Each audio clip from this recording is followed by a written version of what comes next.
सरपंच संतोष देशमुख यांच्या हत्येला 21 दिवस झालेले आहेत, मात्र अद्यापही आरोपी फरार आहेत. खासदार बजरंग सोनवणे आपल्यासोबत आहेत. खासदार साहेब, 21 दिवस झालेले आहेत. तपासाच्या बाबतीत बोलाल तर रोज वेगवेगळे दावे, कधी म्हणतायत सरेंडर आरोपी होणार आहे, कधी म्हणतायत अटक होणार आहे, अनेक तर्कवितर्क चालले आहेत. तुमच्यापर्यंत काय नेमकी माहिती पोहोचते? यंत्रणा तुम्हाला काय माहिती देत आहेत? तुम्ही लोकशाहीमध्ये एवढं काम करणारे सर्वजण पत्रकार आहात, चौथा स्तंभ म्हणून तुम्हाला बघितलं जातं आहे. तुम्हाला जर माहिती मिळत नसेल, लोकशाहीचा लोकप्रतिनिधी म्हणून मी लोकसभेचा एक सदस्य आहे, तर मला जी काय माहिती मी मागायचा प्रयत्न करतो किंवा ती द्यावा न द्यावा हे तपासातला भाग असल्यामुळं पोलीस CIDने नाही दिली तरी काही चालेल आम्हाला. पण मला वाटतं की जी स्टेप घडली, ज्यांनी काय त्यांनी केलं असेल ते कमीत कमी 24 तासानंतर तर डिक्लेअर करा, 12 तासानंतर तर डिक्लेअर करा. जनतेसमोर येऊ द्या काय केलं तुम्ही काल, का करत नाही त्याच्यावर संशय येतोय. मग तुम्ही जर समजा, कारण हे बघा, ही ज्या पक्षाचे सरकार आहे त्या सरकारमध्ये हे सर्व लोक आहेत, त्याच्यामुळं संशय जात बळावतोय की तुम्ही हे जर पारदर्शपणा करायचा आहे ना, तर तुम्ही तपासाचा भाग म्हणून जेवढं काय डिक्लेअर करता येते तेवढंच करा. तपासाचा भाग म्हणून सगळं डिक्लेअर करू नका. आम्हाला माहीत नाही तुम्ही तपासाचा भाग आहे किंवा तपास यंत्रणेमध्ये तपास करताना तुम्हाला काही गोष्टी करता येत नसतील तर नका एक्सपोज करू. पण काय तर सांगा आम्ही एवढं केलं आहे. कारण पहिल्या दिवशीच तुम्हाला गाडीमध्ये मोबाईल सापडले, ते काल डिक्लेअर झाले की आम्हाला गाडीत मोबाईल सापडले आणि त्याचा CDRचा किंवा त्याचं काय कुणाशी बोलणं झालं आहे काल बोललं गेलं आहे. म्हणजे मीडियाला बघितलं आहे मी, मला माहीत नाही. अशा घटनात आता काय काय माहीत नाही. खरं तर सुरुवातीला तपास पोलिसांकडे होता, त्यावेळेस लोकप्रतिनिधींनी आवाज उठला की पोलिसांवरती दबाव असू शकतो. तपास CIDकडे गेला, मात्र त्याही नंतर तो संशय जो आहे तो लोकप्रतिनिधींचा काही होता नाही. मला एक सांगायचं, कोणत्या लोकप्रतिनिधी स्पेसिफिक नाव सांगा की कोणत्या लोकप्रतिनिधीने असं म्हणलं होतं की CIDकडे द्या.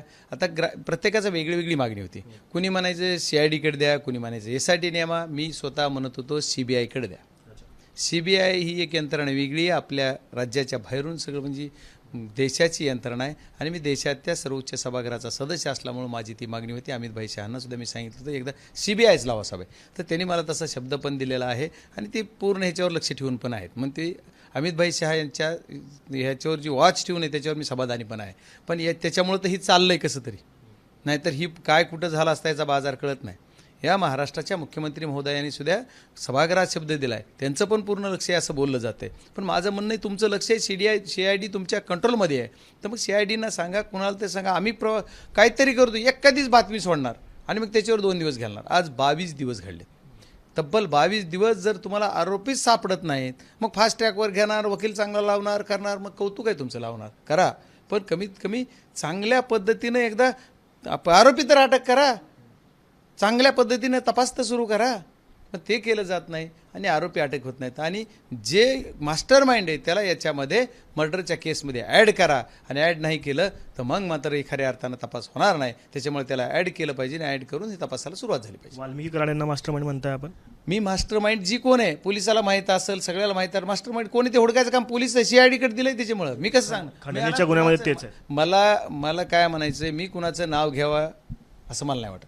माझं एकच म्हणणं आहे की जो कोण आहे त्याला तुम्ही पोलिसने तपासलं पाहिजे. पोलिसला ते माहिती आहे, पोलीस करतील.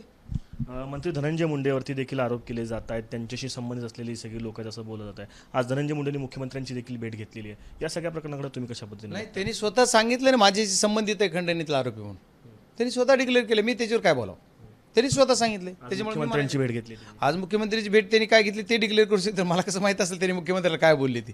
मुख्यमंत्री त्यांचा, ते मंत्री दोघं जण आता ते कधी भेट घेऊ शकतात, त्यांनी काय मुख्यमंत्र्यांना म्हणलंय आणि त्यांच्या दोघात काय चर्चा झाली ती एक तर त्यांना विचारावं लागेल, मी कसं बोलू त्याच्यावर. आता साहेब, खरं तर तुम्ही सगळे लोकप्रतिनिधी बीडमधल्या दहशतीबद्दल बोलताय, सगळ्या ज्या गोष्टी घडतायत, इथले अवैध धंदे असतील, या सगळ्यांबद्दल बीडच्या त्या मोर्चामध्ये सगळ्यांनी बोललेलं आहे. नेमकं बीडमध्ये घडतंय काय, हे सगळं अर्थकारण असेल, अवैध धंदे काय आहेत, बीडमधलं इथलं वातावरण दूषित होण्याचं कारण काय? बघा, आपण जर बीडमधले असाल तर बीडमधल्या सर्व जन्मलेल्या मुलाला सुद्धा कळाले, एक ज्याला बोलता येतं ना थोडं, त्याला सुद्धा कळाले की काय होईल बीडमध्ये. महाराष्ट्राच्या जनतेला कळू, महाराष्ट्राच्या जनतेला हे मला सांगायचं आहे की मी हो फोडून सांगतोय की आमच्या बीड जिल्ह्यामध्ये कायदा व सुव्यवस्था राहिलेली नाही आहे. कायदा व सुव्यवस्था पुनर्से एकदा प्रस्थापित करायची असेल तर SP बदला म्हणून सांगितलं. मी मुख्यमंत्री मंत्र्यांचे आभार मानणारे, त्यांनी SP बदलला. पण SP बदलून एकटं भागायला नाही. माझं SP महोदयानं माझं म्हणणं आहे, बीड जिल्ह्यात जे जेवढे 28 काय 29 काय पोलीस स्टेशन त्यांचे PI काय काय धंदे करतात ना, त्यांचं तुम्ही बंद करायला सांगून मी भागणार नाही. तुम्ही एकदा त्यांना तिथून बदला. हा गणेश मुंडे नावाचा PI काय आता त्याला काय गिफ्ट दिलं की एका दिवशी जातो, दुसऱ्या महिन्यात इकडे येतो, जिथं जागा नाही तिथं येतो, ती आरोपीसोबत असतो. अशा काही घटना बऱ्याच येतात. हे तुम्हाला मी पुढं उद्याच्या प्रेसमध्ये सांगणार आहे बरंच काही. पण ह्या घटना करताना असे बरेच क्रम आहेत.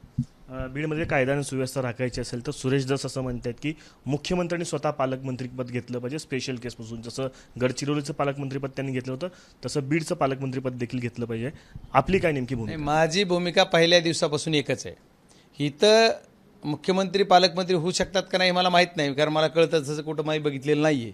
आता काय होणार आहे, कारण भाजपच्या ह्याच्यात काय अशक्य नाही आहे ते मला माहीत नाही. पण माझं म्हणणं असं आहे की त्यांचा जर क्रायटेरिया असा असेल की पालकमंत्री पद कुणाला द्यावा हा कुणाचा प्रश्न आहे, त्या तिन्ही पक्षाचा आहे, त्याच्यात आमचा विषय नाही आहे. पण तुम्ही विचारतात म्हणून किंवा माझी काय अपेक्षा म्हणलं तर अजितदादांना माझे सर्व सौंगाडी काय काय बीड जिल्ह्यामध्ये करतात ही बघायला तरी मिळेल त्यांनी एकदा पालकमंत्रीपद घेतलं तर. म्हणून अजितदादांनी पालकमंत्रीपद बीड जिल्ह्याचं घ्यावा आणि मग बीड जिल्ह्याला काय असते ते एकदा कायदा व सुव्यवस्था ते दाखवू शकतील असं मला वाटतं. मग अजितदादांनी घ्यावं पालकमंत्रीपद.